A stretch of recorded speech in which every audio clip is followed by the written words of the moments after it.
আসসালামু আলাইকুম দর্শক, স্বাগতম জানাই আমাদের আজকের ভিডিওতে। আজ আমরা এমন এক অলৌকিক ঘটনা নিয়ে আলোচনা করব যা শুনলে আমাদের বিস্ময়ের সীমা থাকবে না। আমরা কথা বলবো আল্লাহ তাআলার এক মহান নবী হযরত সুলাইমান আলাইহিসসালামের মৃত্যুবরণ নিয়ে। তার জীবন যেমন ছিল অলৌকিকতায় ভরা, তেমনি তার মৃত্যুও ছিল এক অসাধারণ ঘটনা যা জিন ও মানবজাতিকে এক গুরুত্বপূর্ণ শিক্ষা দিয়েছিল। চলুন ইতিহাসের পাতায় ফিরে দেখা যাক সেই বিস্ময়কর মুহূর্তটি।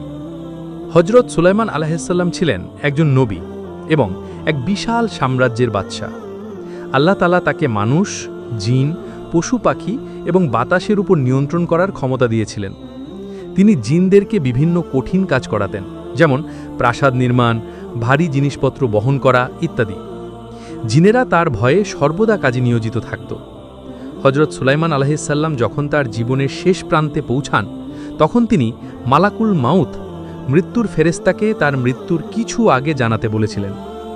মালাকুল মাউত এসে যখন তাকে জানান যে তার সময় শেষ হয়ে এসেছে, তখন সুলাইমান আলাইহিসসালাম একটি বিশেষ পরিকল্পনা করেন। তিনি জিনদেরকে একটি বিশাল প্রজেক্টের কাজ শুরু করতে নির্দেশ দেন এবং একটি কাঁচের ঘর বানাতে বলেন। তার উদ্দেশ্য ছিল জিনেরা যেন তার মৃত্যুর খবর না জানতে পারে এবং কাজ চালিয়ে যায়। আল্লাহ তাআলা চেয়েছিলেন যে জিনেরা যেন জানতে পারে যে তারা গায়েবের খবর জানে না এবং তারা মানুষের মতো দুর্বল। মালাকুল মাউত সেই অবস্থায়, অর্থাৎ হযরত সুলাইমান আলাইহিসসালাম যখন লাঠিতে ভর দিয়ে দাঁড়িয়েছিলেন, তখনই তার রূহ কবজ করেন, কিন্তু তার দেহ লাঠিতে ভর দিয়ে একইভাবে দণ্ডায়মান থাকে। জিনেরা তাকে জীবিত মনে করে মাসের পর মাস ধরে কাজ চালিয়ে যায়। তারা জানত না যে তাদের বাদশা আর জীবিত নেই। এভাবে দীর্ঘ সময় অতিবাহিত হওয়ার পর আল্লাহ তাআলার নির্দেশে একটি ঝিঝি পোকা বা উই পোকা হযরত সুলাইমান আলাইহিসসালামের লাঠিটি খেতে শুরু করে। পোকাটি লাঠির ভেতরের অংশ খেয়ে দুর্বল করে দেয়। একসময় লাঠিটি ভেঙে যায় এবং হযরত সুলাইমান আলাইহিসসালামের দেহ মাটিতে পড়ে যায়। তখনই জিনেরা বুঝতে পারে যে তাদের বাদশাহ অনেক আগেই ইন্তেকাল করেছেন।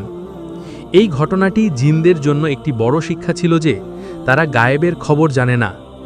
যদি তারা গায়েবের খবর জানত, তাহলে তারা এত কঠিন ও কষ্টকর কাজ করত না যখন তাদের বাদশাহ জীবিত ছিলেন না। এই ঘটনাটি কোরআনেও উল্লেখ করা হয়েছে এবং এটি আল্লাহর অসীম কুদরত ও ক্ষমতার এক উজ্জ্বল নিদর্শন। এই ছিল হযরত সুলাইমান আলাইহিসসালামের অলৌকিক মৃত্যুবরণের সেই বিস্ময়কর ঘটনা।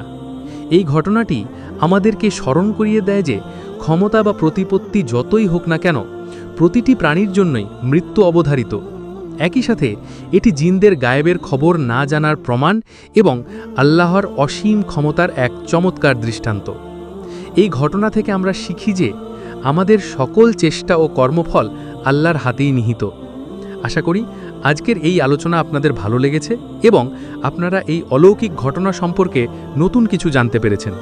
ভিডিওটি ভালো লাগলে লাইক, কমেন্ট এবং শেয়ার করে আমাদের পাশে থাকবেন। আপনাদের মূল্যবান মতামত আমাদের জন্য অত্যন্ত গুরুত্বপূর্ণ। আরও এমন শিক্ষামূলক ভিডিও পেতে আমাদের চ্যানেলটি সাবস্ক্রাইব করবেন এবং বেল আইকনটি ক্লিক করতে ভুলো না। সবাই ভালো থাকবেন, সুস্থ থাকবেন। আল্লাহ হাফেজ।